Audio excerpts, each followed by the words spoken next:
O Jornal Toda Hora chega à edição número 1000 e para comemorar, hoje falamos aqui no TH Entrevista sobre jornalismo e as novas tendências, inclusive sobre os desafios impostos pela manipulação de imagens. É sobre esse assunto que converso com o Rafael Alves, ele que é jornalista, fotógrafo, também colaborador de agências nacionais e internacionais. Sem contar as premiações que ele ganhou também, como FIEMA de Jornalismo Ambiental em 2010. Seja muito bem-vindo. Obrigado pela oportunidade de debater nossa profissão, né? Bom, vamos começar então falando sobre o seu trabalho, sobre os seus projetos, né? Lendo seu perfil, eu vi que são dedicados à compreensão do papel e também o comportamento do ser humano. Como que é trazer esse trabalho para a fotografia? Bom, em primeiro lugar, como jornalista, às vezes eu reflito muito sobre o meu fazer, né? E eu acho que a fotografia, muito mais do que passar uma mensagem, ela é mais sobre você convidar as pessoas ao processo comunicacional. Então eu não procuro uma mensagem fechada, uma mensagem, assim, estou dizendo isso, mas sim uma pergunta, um questionamento que traga as pessoas para se questionar junto. Então, a partir disso, né, o meu interesse maior é sobre essa relação do ser humano com o espaço urbano e a natureza. Parece que é um conflito que a gente vive bem aqui na capital, uma capital enorme, cravada no meio da Amazônia, na maior bacia hidrográfica, mas que sofre com problemas de saneamento, de desmatamento, é uma das capitais menos arborizadas do país, e eu procuro entender como é que o homem se relaciona com tudo isso, porque é uma questão minha, como eu me relaciono com tudo isso. Então, a fotografia, no fim das contas, os meus projetos, no fim das contas, eles são sobre mim mesmo, né? E sobre como eu enxergo, como eu me enxergo nesse meio. Ó, que legal, né? Trazendo um pouquinho aí dessa questão da experiência também para fotografia. E tem algum trabalho que marcou bastante, que poderia relembrar justamente por trazer esse sentimento, né? Um pouquinho da sua experiência como profissional e também como ser humano? A gente tem vários trabalhos, né? Um que me marca dessa maneira mais subjetiva, que é mais sobre mim do que sobre um fato jornalístico, é um projeto que eu chamo de Riversic, né? É um projeto em preto e branco, ele já circulou bastante. É um projeto a longo prazo, eu já faço ele desde 2008 e continuo ainda fotografando para ele. Claro, em alguns intervalos a gente se dedica às outras coisas. E do ponto de vista jornalístico, acho que o meu trabalho sobre a pandemia, né? Não foi só sobre a pandemia, mas a noção de isolamento que a gente vive aqui, que não é um isolamento geográfico, né? Teve o período de isolamento por conta da Covid e principalmente o isolamento ideológico, né? Como a gente, às vezes, é um país que não olha para o norte, né? E acaba sendo um país sem um norte mesmo para seguir, por não olhar com equidade para todas as regiões. E esse trabalho é um pouco sobre isso também, chama Ínsula, né? Também circulou bastante e esse marcou porque eu não sei se a nossa geração de jornalistas vai se deparar com uma sequência de fatos tão dinâmica, dramática e contundente, né? Como foi esse período da pandemia. Está sendo ainda, né? Ainda bem que agora, com as pessoas já, a maior parte pelo menos vacinada, com menos número de óbitos, menos número de internações, mas que ainda está acontecendo, né? Então, aquele período crítico ali de 2020, 2021, trabalhei bastante nessa temática e me marcou muito, né? E já que você tocou aí sobre esse trabalho em relação à pandemia, que é um trabalho bastante marcante, que teve grande repercussão, inclusive, né? Por meio da fotografia. Como é que foi trazer essa experiência, né? Porque a gente viveu uma pandemia, né? Vivemos pessoas acometidas pela doença, né? E que não sobreviveram, outras que sobreviveram têm essas consequências. Como é que é trazer esse lado humano para dentro do visual, né? Então, eu acho que a gente na fotografia, no jornalismo em geral, aquela história da imparcialidade plena, ela não existe. Não tem como a gente não se envolver com o lado humano numa situação dessa, né? A menos que a pessoa seja uma pedra, uma rocha por dentro. Então foram momentos muito difíceis e algumas coisas da vida pessoal viraram matéria. Por exemplo, uma parte de coisas que eu cobri, o início da vacinação de pessoas idosas. Minha mãe, ela já tem uma certa idade, então eu levei minha mãe para vacinar e também fotografei esse momento, não só dela, mas eu estava lá e estava fotografando. O meu sogro, ele pegou Covid e ficou muito mal, foi no hospital, tinha um plano de saúde, foi no hospital público e em ambos falaram, a gente não tem condição de internar o senhor. Bem durante a crise do oxigênio, uns 2, 3 dias depois da data em que faltou, né? E uma das matérias que eu fui fazer sobre as pessoas que não conseguiram ter atendimento no hospital e tentaram montar uma estrutura em casa. Então eu fotografei o meu sogro muito mal na casa dele, todo equipado, com todos os treinamentos que eu fiz, óculos, máscara, aquela roupa, não vou lembrar o nome, mas completa, luvas, propé. E você se deparar com isso, não tem como você não trazer para o lado pessoal. Mas independente da relação familiar desses dois casos, você encontra histórias, né? Até há pouco eu estava falando, teve uma família que eu fotografei em Iranduba que em 2 semanas eles perderam 5 pessoas. Nossa. A matriarca fundou a comunidade em que eles vivem, São Sebastião da Serra Baixa, e os outros, se eu não me engano, os 4 eram filhos ou eram 3 filhos e uma neta, alguma coisa assim, mas foi muito rápido. Então você vê uma comunidade pequena com um cemitério pequeno, a maior parte das pessoas que foi para esse cemitério é da mesma família em um intervalo de 2 semanas. E aí eu fui fazer uma foto da família, eles tinham uma foto em família deles todos reunidos, foi uma matéria para o jornal o Globo, e eles mandaram essa foto, eles queriam reproduzir a família sem as pessoas que faleceram. Então eles colocaram as mesmas roupas, colocaram a mesma posição, a mesma casa. Quando eu preparei e fiz a primeira foto, eles não suportaram, eles se espalharam e cada um foi para um canto chorar e, obviamente, fiquei muito tocado por aquilo e chorei junto, porque imagina o que eles não reveram, uma foto de, sei lá, 1 ano antes daquilo acontecer, todo mundo reunido e depois, um ano seguinte, sem 5 pessoas, eles usando a mesma roupa, todas aquelas recordações, né? Então, muito duro, baques muito duros, né? Uma vez eu cobri, estava acompanhando o SOS Funeral no recolhimento de pessoas que infelizmente faleciam em suas casas. Geralmente pessoas de baixa renda, com dificuldade de acesso à saúde, outros serviços, saneamento. E eu estava na colônia Oliveira Machado, em Beco, e uma senhora havia perdido o pai, chamou, ela estava resignada, triste, mas firme, né? E na hora que o SOS Funeral foi retirar o corpo, eles tiveram que pedir ajuda do motorista, porque o beco era muito estreito, então tiveram que virar o caixão assim, foram chamar mais um. E nessa hora, eu estava com o Bruno Kelly, que é outro fotógrafo daqui, trabalha para a agência Reuters aqui na região, e na hora que eles começaram a tirar o corpo, ela falou com alguém, não sei se era irmã ou vizinha, mas ela falou assim, eu estou tranquila, eu fiz o que eu pude pelo meu pai, né? Mas infelizmente não teve jeito.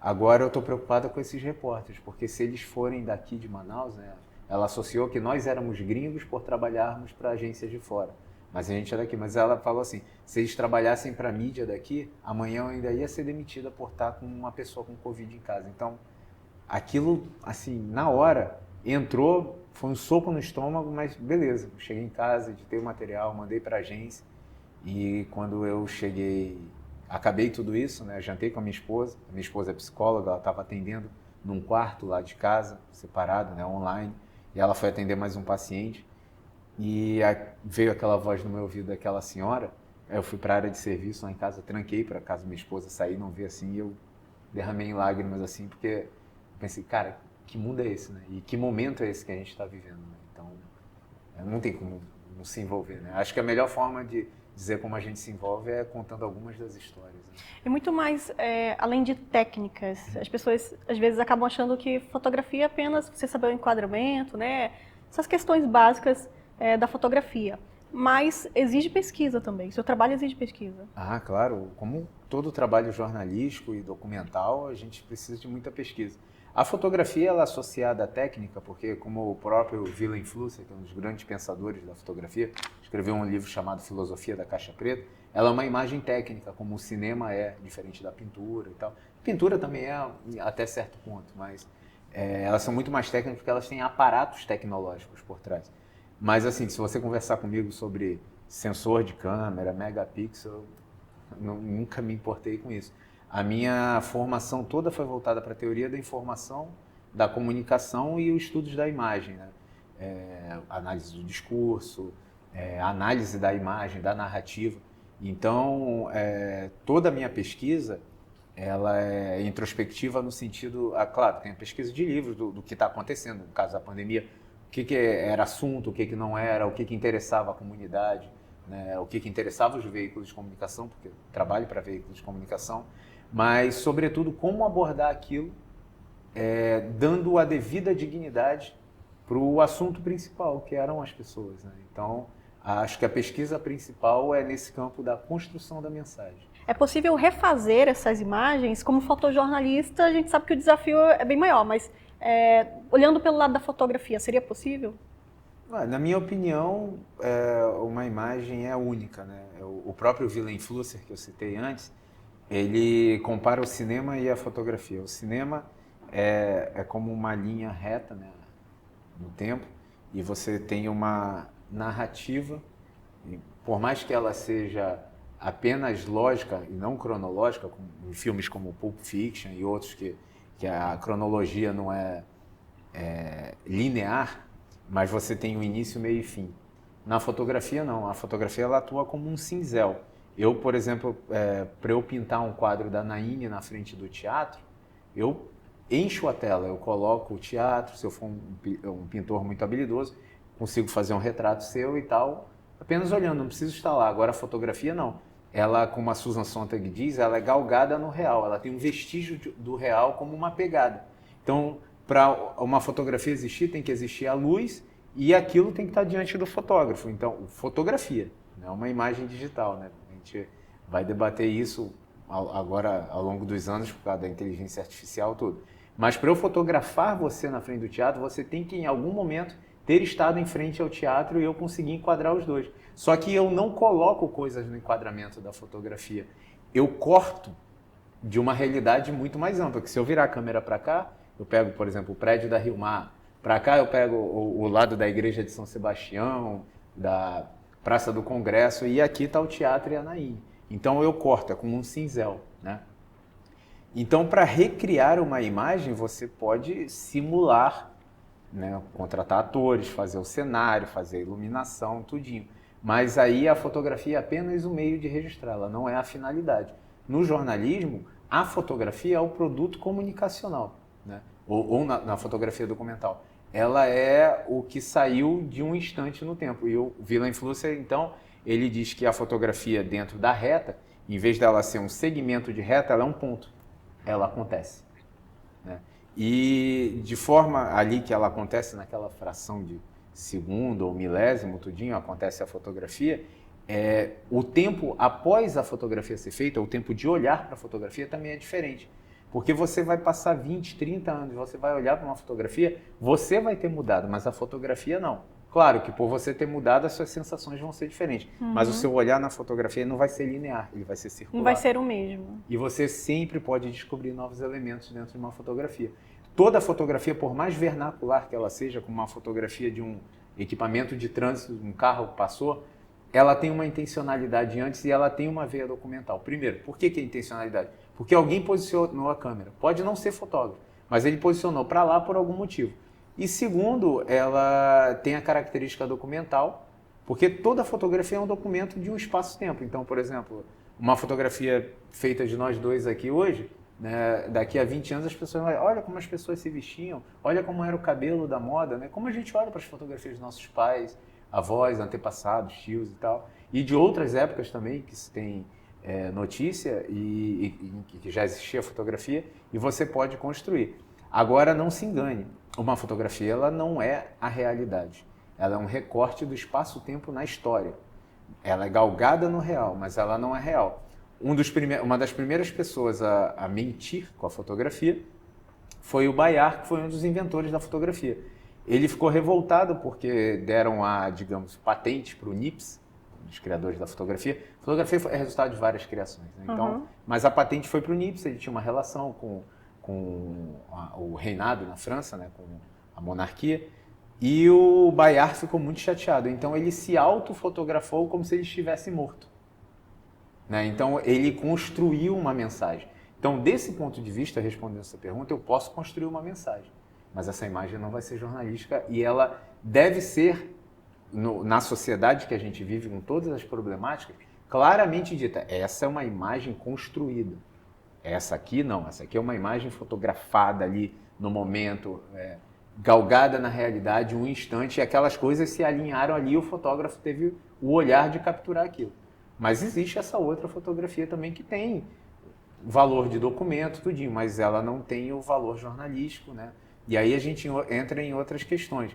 A ética, né? A poética, que é a construção, vem do grego poien, construção, e principalmente o pathos, né? A empatia, a questão de você se colocar no lugar do outro. Será que é legal eu vender uma foto que não é um documento jornalístico como algo jornalístico? O que eu posso causar para a sociedade em que eu mesmo vivo?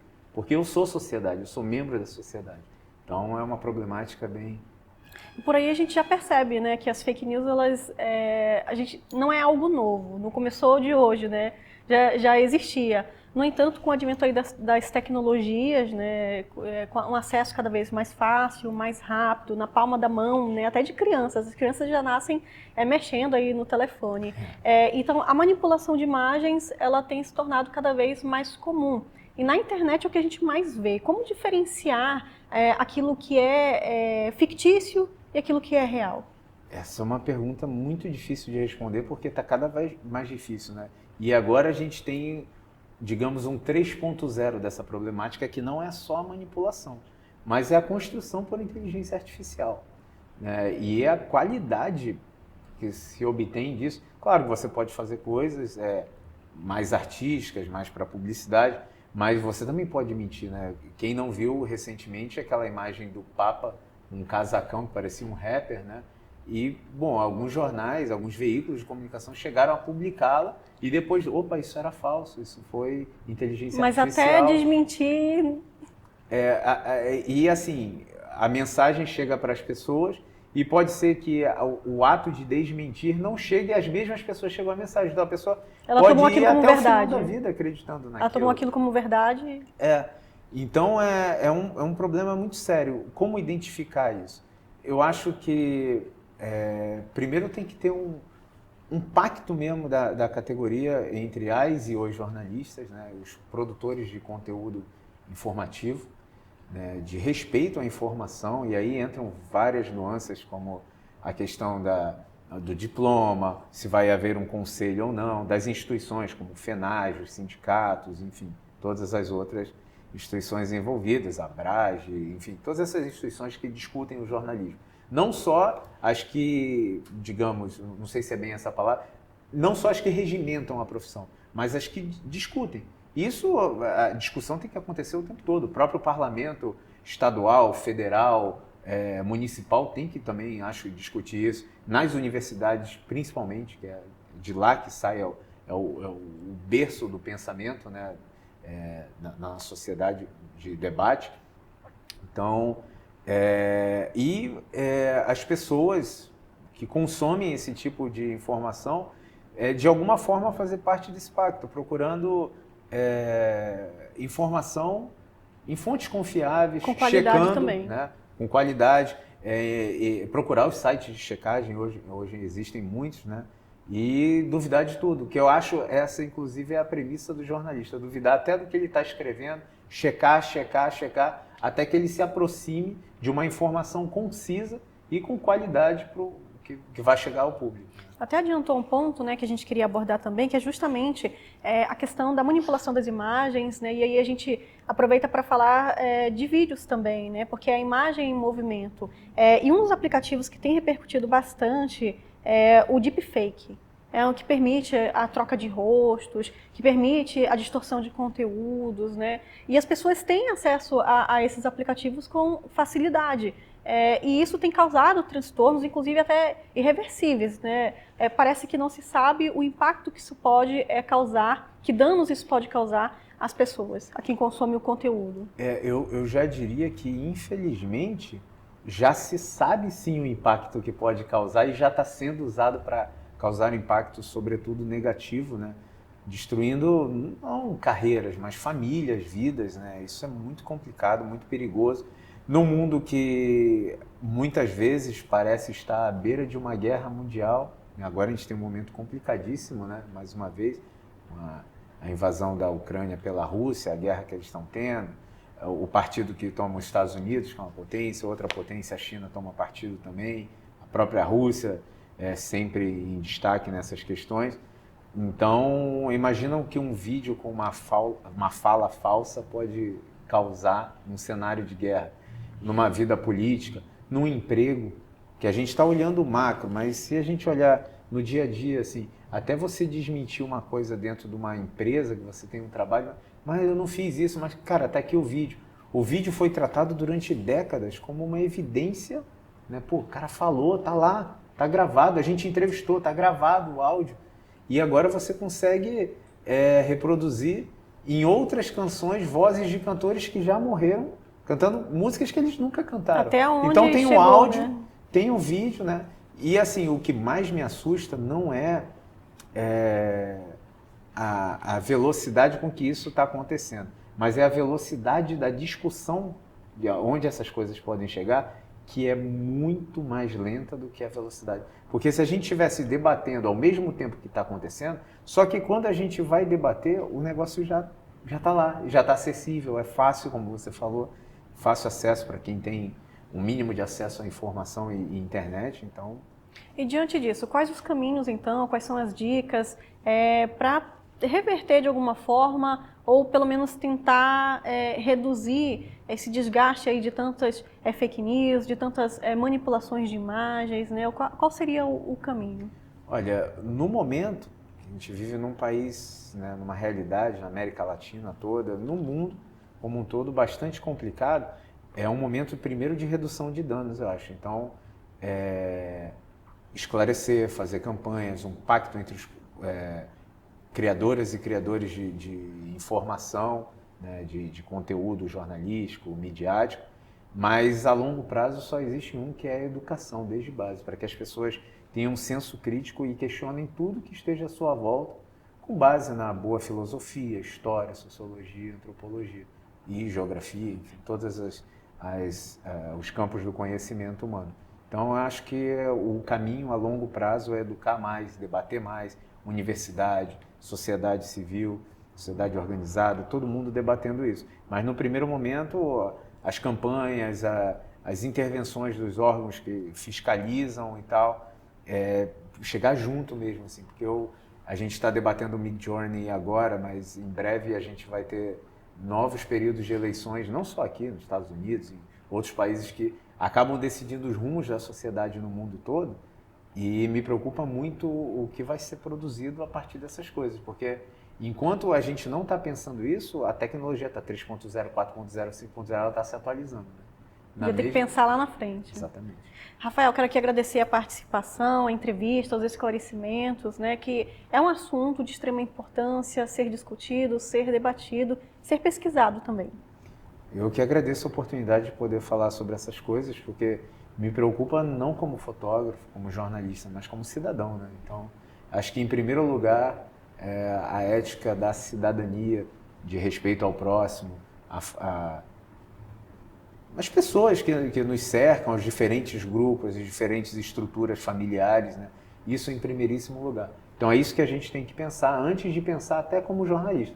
Mas se a gente puder fazer os dois ao mesmo tempo, né, e evoluir na discussão com as outras áreas do saber, melhor ainda. Obrigada mais uma vez. Então é isso, pesquisar, questionar e debater sobre o jornalismo e novas tendências. Se inscreva aqui no nosso canal e acompanhe as próximas entrevistas.